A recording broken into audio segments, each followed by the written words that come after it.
all of the resumes are starting to look alike. It's difficult to tell which resumes are real and which resumes are fake. You're putting an awful lot of your job search in the hands of luck. Let's take that job search out of luck and put it more into language, put it more into having a conversation, put it more into coffee. Hello. You're tuning into the Careering with Cameron podcast, your safe place to ask all the dumb questions about finding a job.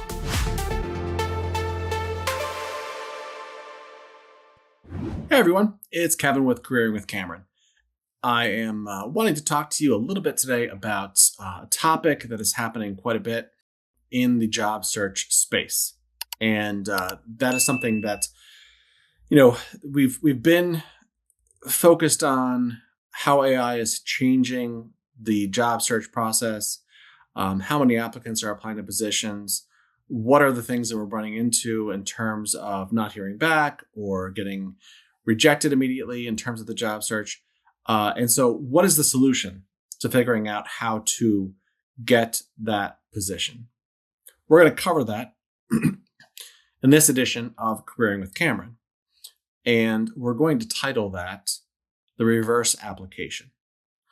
That's not something that I came up with. That is the name that is being used. So what is the reverse application?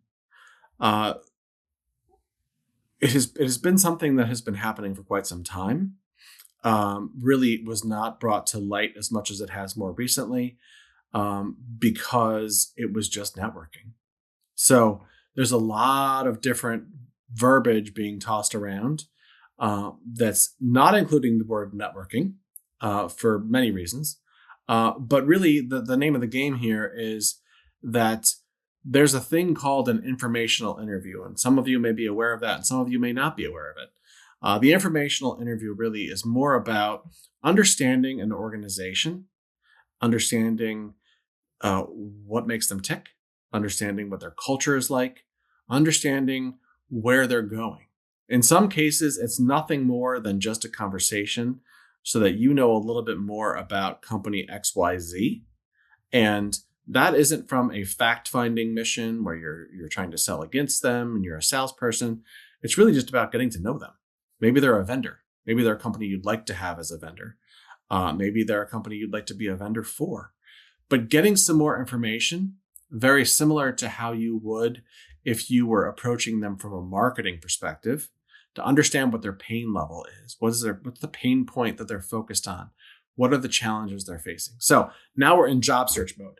In job search mode, a lot of the things that we have that are our skills and our expertise tend to get watered down in our own mind. If you're somebody who's very comfortable networking may become a bit more challenging because you're second guessing it. It feels like there's a little bit more risk in the game because it's just you. It's not a product or a company that you're representing. Here's the thing. When you're in the process of looking for a new opportunity, you're there to understand what the fit looks like for the organization that you're talking to. So regardless of whether you may be thinking to yourself, I wonder if there's a job open there, and let's talk specifically about that role, that's not really the goal of the reverse application. The goal of the reverse application is more along the lines of, tell me about the organization, tell me about the culture, tell me about how you work, what do the team structures look like, what do you like about your job, what does success look like for that organization, what does success look like for you as an individual. These are the things we want to be able to cover in those conversations so that you get an idea of how they respond to those questions. If the response to that question is, well, success for me looks like me not being here in 6 months, that's a pretty good indication you probably don't want to be there either. Keep in mind, everybody has their own perception of what a good company is. Or what a good culture is. So the bottom line is you want to be able to walk into those situations and have some questions already prepared in terms of what you're curious about. That means the research piece is still very important. The research piece can include things like new products that are launching, products that have been launched for quite some time. Maybe there's a patent expiring. Maybe there's some new hires that have happened recently in leadership. Maybe there is a acquisition that's been happening. Things you can get your hands on pretty easily are things you should be able to easily talk through in that conversation. Now, I can already hear you saying, Kevin, that's great, but how do I get that conversation started? How do I find that person to have a chat with? So there's a couple different ways you can do that. One is you're meeting them at an event that you know they may be at. So maybe you are following their posts on LinkedIn and looking at something that they go to every month and thinking to yourself, there's a pretty good chance if I go to that event, I may be able to spend some time talking to them and maybe strike up a conversation. That's a real easy one, especially for people who spend a lot of time posting about activities on something like a LinkedIn. The next piece would be simply using what you have in common. So if you went to the same high school, you went to the same college, you worked for similar employers in the past, reaching out to them to just check in and see how they're doing. It's not a real high stress conversation that you're looking to start. I would not lead with a conversation or a thread on, I'm beginning to search for my next opportunity and would love to talk to you a little bit more about what you think of working there. That may work, but we're purely in the informational interview stage. And by the way, that doesn't mean that you currently are not employed. This works for people who are gainfully employed as well as people who are not employed. The best networking that you can do is the networking when you're continuing to build your network out and you're still in an opportunity so that you know what your next step may look like. You've identified those things early on. That's not always something that can be done because sometimes that decision is taken out of our hands. But certainly something that should be happening going forward is connecting with peers, connecting with colleagues, and certainly spending some time, maybe on a Friday afternoon, responding to the zillion different LinkedIn emails that you have so that people will continue to keep you in their circle of folks that they are responsive to. Again, the question is, okay, Kevin, how do I get that conversation? I have found the majority of the time, if you are a real person and you have a message that is specific to how you share some common ground with that person, they're probably going to want to talk to you. Likewise, if it's something where you are looking at somebody who maybe is the CEO of a company and you're reaching out to understand how they manage their career to get to the place that they are now, what are the things that they wish they worked on or developed? How'd they do it? Tell me about your role. Tell me about what you're facing. Those are things that, believe it or not, C-level is more apt than not apt to have a conversation with you about. They like talking about how they got to that point. They want to share the wisdom that they have. So making sure that that's something that you're also using. For our students who are listening right now, reaching out to leaders, managers, vice presidents, directors, CEOs, C-level, having a conversation with or starting a thread with them or a message with them around the topic of, we learned a little bit about your organization in a class I took or a project I worked on. I would love the opportunity to learn more about the organization, learn more about you and how you reached the role that you're in. More often than not, they're going to accept that chat. It may not be that day, but they'll be interested in talking to you about it because they want to share what they've learned. That area actually is usually the one that is the hottest for students coming out of school and looking for new opportunities. Is the people who reach out are few and far between in terms of wanting a conversation with somebody in that C-suite. So keep that in mind when you're looking at target organizations that you want to talk to. The next piece of this reverse process is thinking to yourself, okay, how do you identify what those organizations are that you even want to talk to? And so when you're looking at that picture, you're reversing the entire process upside down. And you're looking at it from the context of what is the job that I think I'd like to do? What are the skills I enjoy doing? And then where are those skills in need? Okay. So not so much about where is there a job posting available, more about the skills that I have that I really enjoy, the things I like working with daily, maybe weekly. Where are those being used now? Where I know there are things that are posted, stories that are told, people posting about them, people getting jobs in those categories. What are those? Where are those organizations? And then the next level down from that, right? So you're going to have the top level, which is things you enjoy doing and things that you feel as though you would like to do on an ongoing level. The next level down to that is organizations that have those needs, organizations that have an opening, and I'm not talking about a job opening, but they have an opening where this is a skill that they tend to hire. Again, we don't necessarily need an open job for this to be a conversation that makes sense. We won't know when those jobs are going to be open because this is not applied to a position via a click. This is applied to a position via a conversation. So that's the next piece. What are those companies that are going to have those types of openings? And then the next piece of that, the next layer, is who are the people that I may know? Who are the people that I may have contact with? Who are the people in my network that would have contact with somebody in those organizations that can help me to have a conversation with that person? Typically, if you're being introduced to them, their chances are they're at least going to have a chat back and forth. It may not be lunch, but it may be coffee, it may be a phone call, it may be a video conference. That's usually a great way to get started. So again, this is a situation where we are now at a point in time where AI is helping people to build resumes that are largely built off of what that job description is looking for. The problem with that is all of the resumes are starting to look alike. It's difficult to tell which resumes are real and which resumes are fake.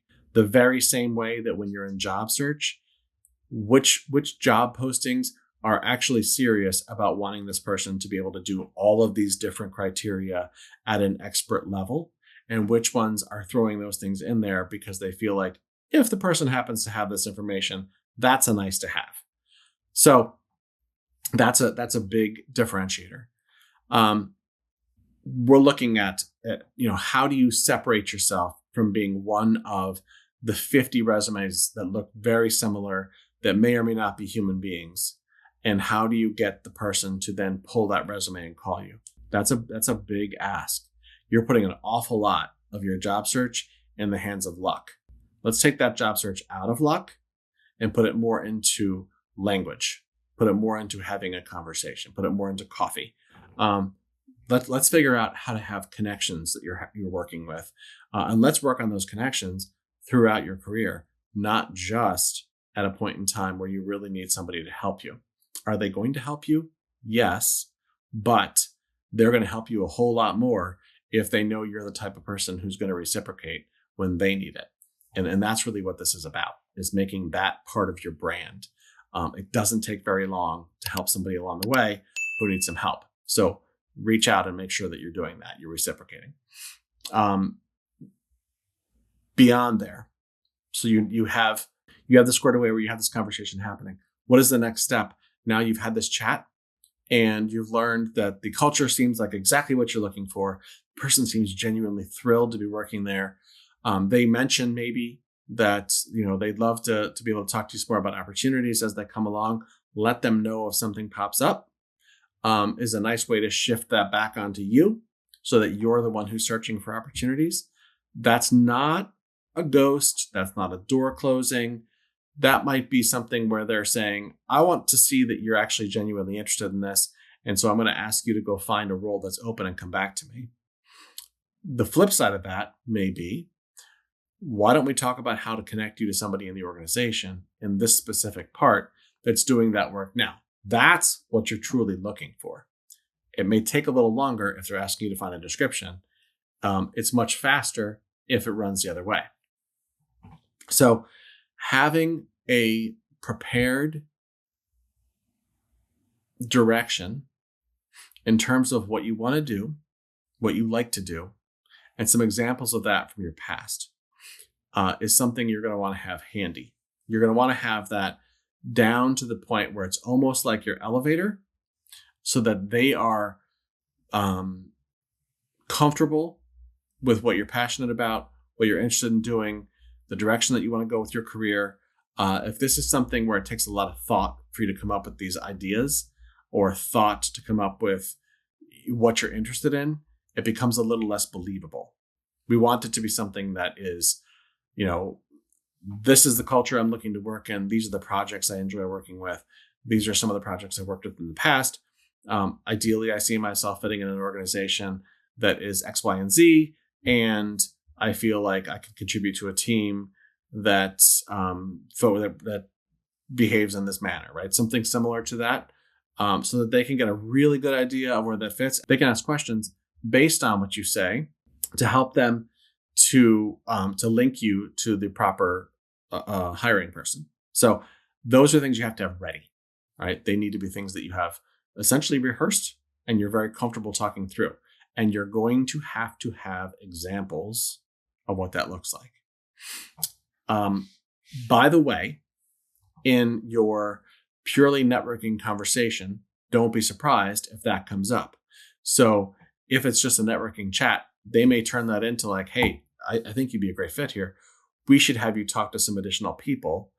You might want to be ready with some type of return volley around, these are the things I'm interested in. So that would be great if we could have a conversation with that person because I'm really passionate about that. So that needs to be ready hand in hand with your elevator when you're networking. The next piece is,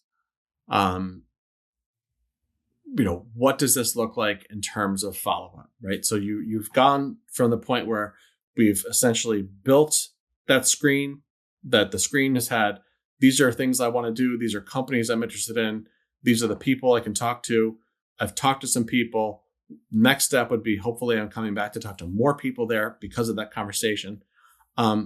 Also keeping in mind that people are busy. This is a very challenging point for people who are in job search.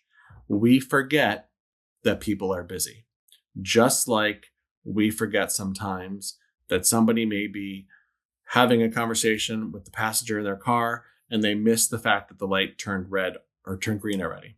Hopefully not red, turned green already. And so we beep on the horn, or maybe we slam on the horn. Hopefully we're not slamming on the horn, but we may beep the horn to bring them back so that they know the light's green and we can all continue moving forward. The response to your message is a similar thing.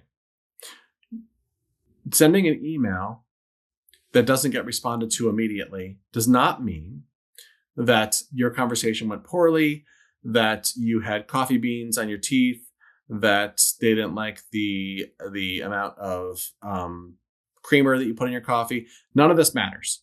All right. So when you're reaching out to somebody and hoping that they will help you and they're not responding right away, please take a moment and realize when you start to feel that, like, why aren't they responding? What's going on? Stop that cycle. They're allowed to spend a couple days to get back to you because their job is actually not to get you a job. Their job is to do what they're supposed to be doing. And what they're doing to help you is purely them helping you. So reaching out to them a few days later to just follow up. Sometimes a nice way to do that is to send them an article about something you talked about. Maybe there's a resource you said you would share with them. Maybe you talked about it's places to go visit. All right. It could be anything like that, something that you can share with them just to kind of remind them that you're still here. You're looking forward to talking to somebody that's there without actually having to say that multiple times. So keep that in mind, right? You're just building your bridge and you're building your connection with them with your follow-up. How often can you follow up? So if it's an informational interview, I would say no more than like once every 3 or 4 days if they haven't responded. If they've responded, then it's a weekly follow-up would be fine. You're going to be answering their message. They're answering yours. Good. But if it's a situation where you feel like, okay, they said they wanted me to come back and talk to them or talk to somebody else on their team, I haven't heard back from my message yet. A couple days later, it's okay to give them a prompt and just say, hey, I've got some meetings that are happening this week. I want to make sure I have time for the meeting with you. Can you let me know if there's been any headway made in terms of when that meeting might happen? So these are things to keep in mind as you're moving forward with that. I encourage you to make sure you're doing that. I encourage you to make sure that you're giving that person the benefit of the doubt. I also encourage you to keep in mind that not everybody spends all day on LinkedIn. So when you are gainfully employed, typically, LinkedIn is not the place that you spend your morning, lunch, and evening. And therefore, they may not have seen the message that you sent them yet. It may take a couple days for them to see it. Two things. One, you can always email them directly if you have their email. Two, give them the space to be able to read that message and respond, and also to be able to take action on it. So it may not all happen in the span of 5 minutes. So keep that in mind. Lastly, keep a device where you can track your networking conversations, your informational interviews, especially. Make sure that that tool, whether it's a spreadsheet or a CRM, whatever you want to use, make sure that that is your gold in terms of tools that you have from today through the rest of your career. The people who respond to you from that spreadsheet are a class of their own, because they're willing to have a chat with you, even though there's no job description that's out there. There's no posting that's out there. And they're people that should always get first advantage in terms of if you can return that favor. Keep track of those. That is a very important favor to return going forward.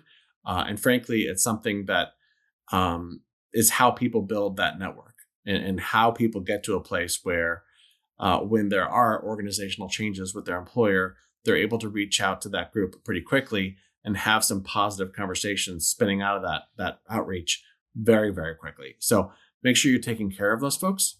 Make sure you've identified them. Make sure that you have some notes in terms of the interactions that you had with them, whether it be their kids' names, or whether it be their pet's name, or whether it be where you met for coffee or what you talked about, whatever it may be. As much information as you can so that you can be informed when you're returning that favor. So those are important things. This is really about moving into the direction of being a little safer with what you're considering for your next opportunity. I know it sounds daunting. I know it sounds scary because you're talking to people that you don't know. But the bottom line is the only way for you to know if this is the right organization for you to talk to or not is by getting to know the people who work there. And frankly, being able to come in this way from an informational interview perspective is a really nice way to understand what is it like to be there? What are the teams like? What are their expectations? Do I fit here? Do I, maybe you have that informational conversation and it's something you want nothing to do with. The organization just is not what you thought it was. It's not a good match for you. Doesn't make them a bad organization. Just means it's not the right one for you. This is a real easy, clear way to do that. These are all tools that can help you that you should be doing along with applying. I'm not saying not to apply. I'm just saying this is a vital part of that. The majority of the people that we work with who are successful in finding something new, which for the most part is every one of them, make sure they are also providing outreach for themselves to people who can connect with them. And they're having those informational conversations.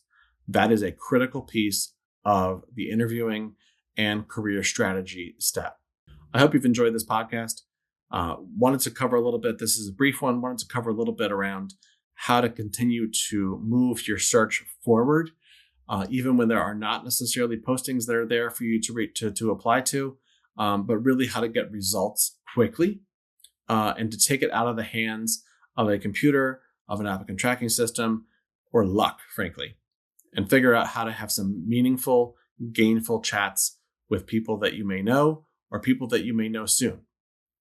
If you've enjoyed this podcast, please go ahead and give us 5 stars and share it with somebody who may need the help. Maybe there's somebody that you know that's having a tough time with the networking piece. Share this with them. This may be a nice tool for them. Go ahead and subscribe. We'll see you next time.